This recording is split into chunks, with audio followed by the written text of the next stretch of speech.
is certainly my pleasure to be here this afternoon, and you all sure do look good. I want you to look to your left, look to your right.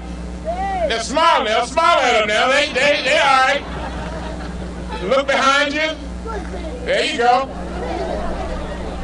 And I want you to realize something that is so important.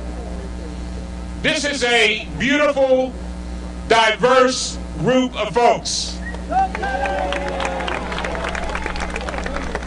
And I always want us to keep in mind that our diversity is not our problem. Our diversity is our promise.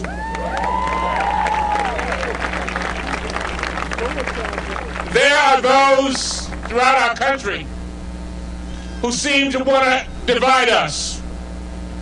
But we are determined to be united because we realize that when we are united, that we can accomplish anything at any time. You know, as I was standing over there listening to my colleagues, I could not help but think about growing up right here in this neighborhood, 126 West Cross Street. All right, for the Cross Street folk. And back then, my father and mother had come from South Carolina. And the reason why they came from South Carolina after getting married is because they wanted their 7 children who were not even born yet to have a decent education. And so they came to Baltimore so that we could get that education. And they came to Baltimore so that my dad could get a union job. And he came to Baltimore so that he would not have to work in the fields of Manning, South Carolina for 15 cents a day, but that he would get a raise, $1 an hour at Davidson Chemical, and then get health care for his family. And you know, as I said, if I stood here and I thought about it, I had to say to myself, I am so glad. I am so glad that in this country, those who came before us cared about our futures before we were even born. And it was Democrats like you. Democrats like you. Democrats like you who made it possible for Elijah Cummings to be a congressman today. Think about the things that I just said. Daddy got a job. If you don't have a job, it's hard to take care of your family. And we've got a president and a governor, lieutenant governor, and a team of Democrats that have worked so very, very hard to pull this country up. And do not forget, I know people keep telling us that we should not go back to the Bush years, but we need to understand where we have come from so that we can understand what we have achieved.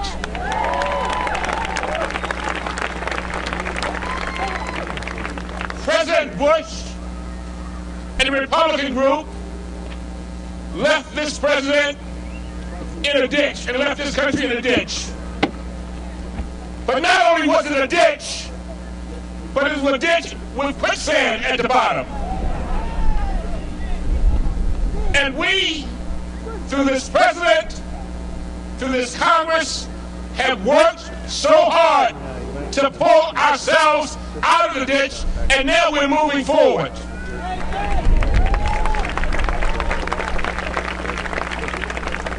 And there are those who will stand on the sidelines and tell us that we have not achieved much, while the entire time that we were moving forward, they were pushing us back.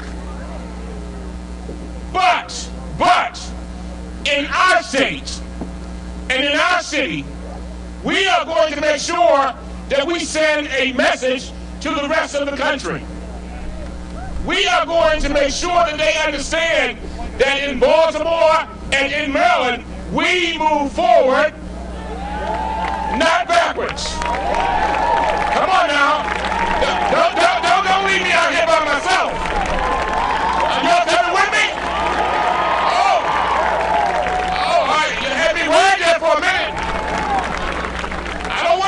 for it by myself. So he got a job. Daddy got a job. Number two, Daddy got some health care for his family. With 7 of us, that's a lot of kids. Health care. That's what Democrats have been working for so hard. And let me tell you something. I tell people this all the time. When it came to the health care vote, cameras, you can pick this up. When it came to the health care vote, I had one prayer. I said, Lord, don't let me die before I vote for it.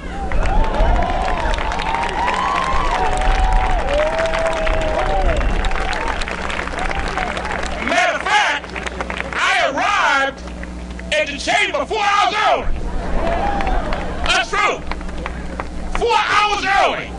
And I sat on the front row. Y'all may have seen me. And I said to myself that if it's the last thing I do, if I'm falling, I want to be putting my ballot in for health care. Let me tell you why. Let me tell you why. There are too many people, 18 to 45,000, every year dying because they cannot get health care. Children being thrown on policies. Women have a brush with something like breast cancer and cannot get a policy because of a pre-existing condition. We've changed that. We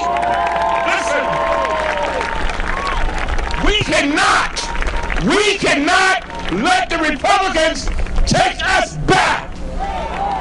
There are too many people depending on us. And so, a job. We got health care, but we got something else. Education.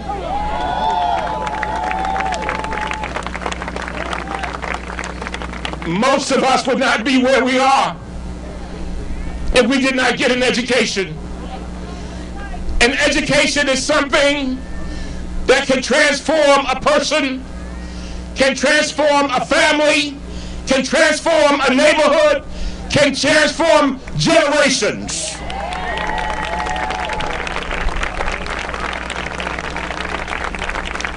And that is what President Obama, our Democratic team, O'Malley and Brown, Mikulski, all of us have been about, trying to make sure. Let me say this, and then I'm gonna sit down. Ladies and gentlemen, let me tell you. One of the things that I've noticed as the chairman of the Coast Guard Subcommittee and as a member of the Naval Academy Board of Visitors, you know, I am concerned about Osama bin Laden. I'm concerned about the terrorists. They are threats to our national security. But let nobody fool you. The greatest threat to our national security is the failure to properly educate every single one of our children. That's the greatest threat.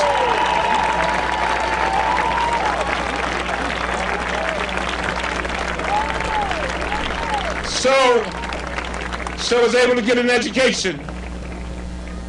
And so now the Cummings family, going all the way back to 1868, when a fellow named Scipio Raines, my great-great-grandfather, came out of slavery in 1868 and cast his ballot 3 years out of slavery. Little did he know that his great-great-grandson, some 100 and some years later, would march into the chambers of the Congress of the United States of America, put his hands up. But it's because of you. It is because of you and you and you. It's because of democratic principles.